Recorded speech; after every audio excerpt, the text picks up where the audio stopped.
తాకట్టులో ఉన్న బంగారాన్ని విడిపించి ఆ రోజున్న మార్కెట్ ధర కట్టి మిగిలిన డబ్బును మీకు అందిస్తుంది కొమ్మూరి గోల్డ్. నమస్తే, నేను ముఖేష్. ఈరోజు మనతో పాటు ఉన్నారు ప్రముఖ జ్యోతిష్య వాస్తు పండితులు, జ్యోతిష్య వాస్తు శిక్షణ నిపుణులు, శ్రీ లలితాదేవి ఉపాసకులు బ్రహ్మశ్రీ నానాజీ పట్నాయక్ గారు. ముఖ్యంగా వారాహి నవరాత్రులు అయితే మొదలైపోయాయి. ఈ వారాహి నవరాత్రుల్లో ఏ మంత్రం చదివితే మనకి అమ్మవారి అనుగ్రహం ఉంటుంది, ముఖ్యంగా ఈ 9 రోజుల పాటు చేయలేని వారు 9వ రోజు ఏ మంత్రం చదివితే బాగుంటుంది అనేది గురువుగారిని అడిగి తెలుసుకుందాం. నమస్కారం గురువుగారు. శ్రీమాత్రే నమః. ముఖ్యంగా గురువుగారు, వారాహి నవరాత్రులు గుప్త నవరాత్రులు అని చెప్తూ ఉంటారు, గుప్తంగా చేయాలని కూడా చెప్తూ ఉంటారు. సో ఈ వారాహి నవరాత్రులు చేస్తే చాలా అఖండమైన ఫలితం, అద్భుతమైన ఫలితం అని కూడా చెప్తా ఉన్నారు. ముఖ్యంగా కొంతమంది గురుముఖంగా తీసుకునే మంత్రాలు ఉంటాయి, కొంతమంది గురుముఖంగా తీసుకున్నటువంటి మంత్రాలు కూడా ఉంటాయి. సో దీక్ష చేసే వాళ్ళు ఉంటారు, చేయని వాళ్ళు కూడా ఉంటారు. వాళ్ళ కోసం ఎటువంటి మంత్రాలు ఉన్నాయి, అవి చదవడం వల్ల ఎటువంటి ఫలితాలు ఉంటాయి అంటారు? మీరు రాత్రి సమయంలో పటం కూడా అక్కర్లేదండి, చక్కగా దీపం పెట్టి దీపాన్ని చూస్తూ వారాహి అమ్మవారిగా భావిస్తూ మీరు గనక గురుముఖంగా ఏదైనా దీక్షలో తీసుకున్నారు, చక్కటి మంత్రం తీసుకున్నారు ఒక పద్ధతి పరంగా, దాన్ని దీక్ష సంబంధంగా చేసుకోవాలి. ఎందుకంటే బీజాక్షర సంబంధంగా ఉండేవి యూట్యూబ్లో చెప్పకూడదు.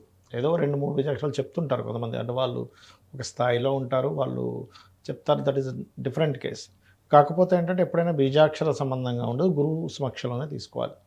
అలా కాకుండా లలితా సహస్రనామాల్లో ఒక నామం ఉంటుంది, దాన్ని విశుక్ర ప్రాణహరణ వారాహి వీరనందిత అయినా చేసుకోవచ్చు, లేదా విషంగ ప్రాణహరణ వారాహి వీరనందిత. విషంగుడిది కరెక్ట్ అని చెప్తూ ఉంటారు యాక్చువల్ వారాహ.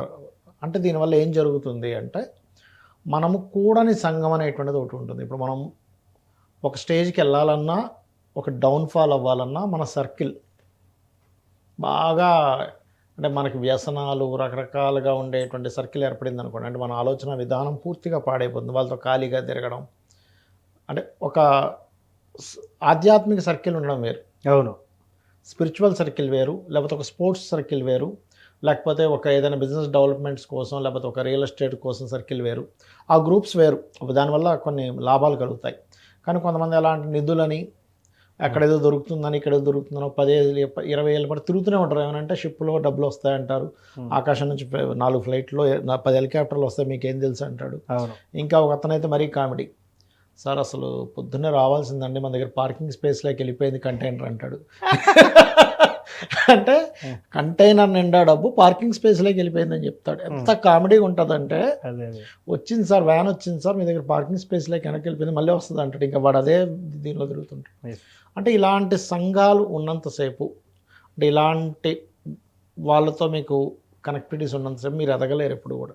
ఎలా ఉంటుందంటే, ఏంటి కొన్ని వేల కోట్లు వస్తుంటే నేను 50,000కో 60,000కో 70,000కో లేకపోతే 1,00,000కో లేకపోతే 20,000కో జాబ్ చేయడం ఏంటి, చిచి ఇదంతా తుచ్చం అనిపిస్తూ ఉంటుంది. అంటే అక్కడికి వెళ్ళిపోతాడు. అందరికి ఏం చెప్పేసుకుంటాడు, నేను ఇంకా కోటీశ్వరుడిని, నాకు తిరుగులేదని చెప్తుంటాడు.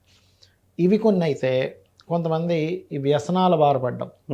ఈ వారాహి నవరాత్రుల్లో ఎవరైనా విషంగ ప్రాణహరణ వారాహి వీరనందితాయే నమః అనే నామాన్ని వాళ్ళు చేసిన, వాళ్ళంతటా వాళ్ళ రియలైజేషన్ కోసం వాళ్ళు చేసిన, లేకపోతే భర్త తప్పుడు దోవలోకి వెళ్ళిపోయాడు, లేకపోతే భార్య కొన్నిసార్లు రాంగ్ రూట్లోకి వెళ్ళిపోతుంది, అంటే ఇల్లీగల్ రిలేషన్స్ అనే కాదు, డిఫరెంట్ సర్కిల్స్, కొన్ని చెప్పుడు మాటలు వినడం అలాంటివన్నీ. అలాంటిది ఏదైనా రాంగ్లోకి వెళ్ళినప్పుడు భర్త చేయొచ్చు, లేదా భార్య చేయొచ్చు, లేదా పిల్లల కోసం తల్లిదండ్రులు చేయొచ్చు. దీనికి బీజాక్షరం బయటికి చూడడానికి నామంగా ఉంటుంది లలిత సహస్రనామాల్లో అది, కానీ ఇందులో అద్భుతమైన శక్తి ఉంటుంది.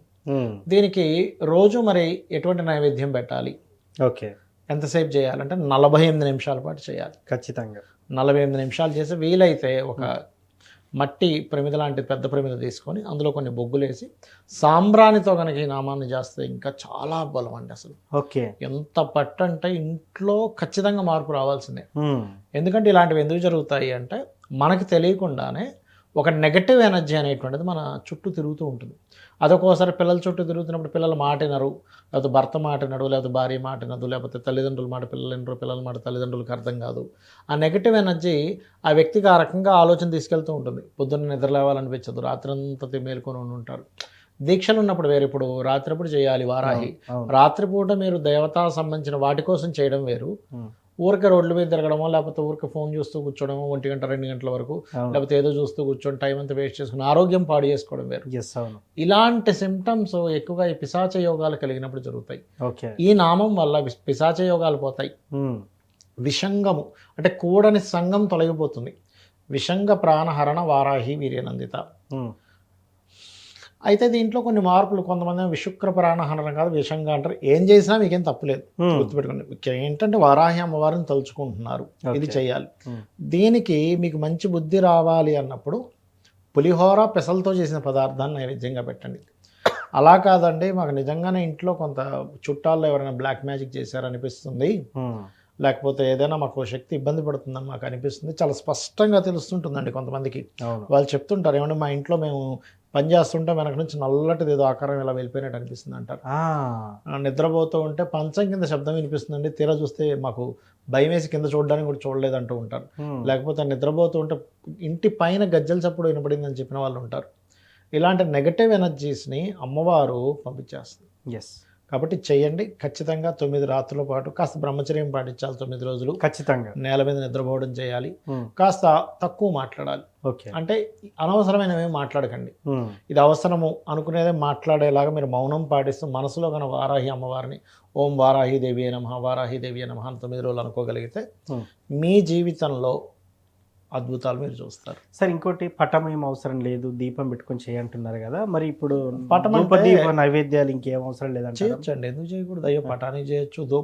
అదే దీపం దగ్గర గంధం పరికల్పయామి అని గంధం పెట్టొచ్చు, ఓకే, పుష్పం అని పుష్పం పెట్టొచ్చు, ధూపం చూపించవచ్చు, మళ్ళీ ఆ దీపానికి ఇంకో దీపం చూపించవచ్చు, అదే దీపానికి నైవేద్యం పెట్టచ్చు, తప్పేం లేదు.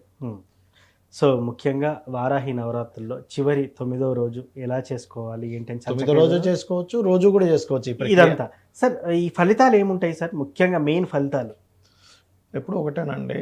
నేనేం చెప్తానంటే ఫలితం ఆటోమేటిక్గా వస్తుంది. ఇప్పుడు ఒక దీపాన్ని తెచ్చారు, కాంతి రాకుండా ఉండదుగా. ఖచ్చితంగా కాంతిని తెచ్చి దీపాన్ని తేలేరు, దీపాన్ని తెచ్చి కాంతిని ఆపేయలేరు. అవునవును. అమ్మవారి ఆరాధన చేస్తే దీపం తెచ్చినప్పుడు దీపంతో పాటు కాంతి ఎలా వస్తుందో ఫలితం ఆటోమేటిక్గా వస్తుంది. మీరు ఆలోచించాల్సిన పనే లేదు. ఇప్పుడు దీపం చేస్తున్నామండి కాంతి వస్తుందా రాదా అని డౌట్ పడతారు ఎవరైనా? డౌట్ పడరు కదా. అంతే అది. సో ముఖ్యంగా వారాహి నవరాత్రులు ఎలా చేసుకోవాలని చాలా చక్కగా చెప్పారు సార్. ధన్యవాదాలు. శ్రీమాత్రే నమః.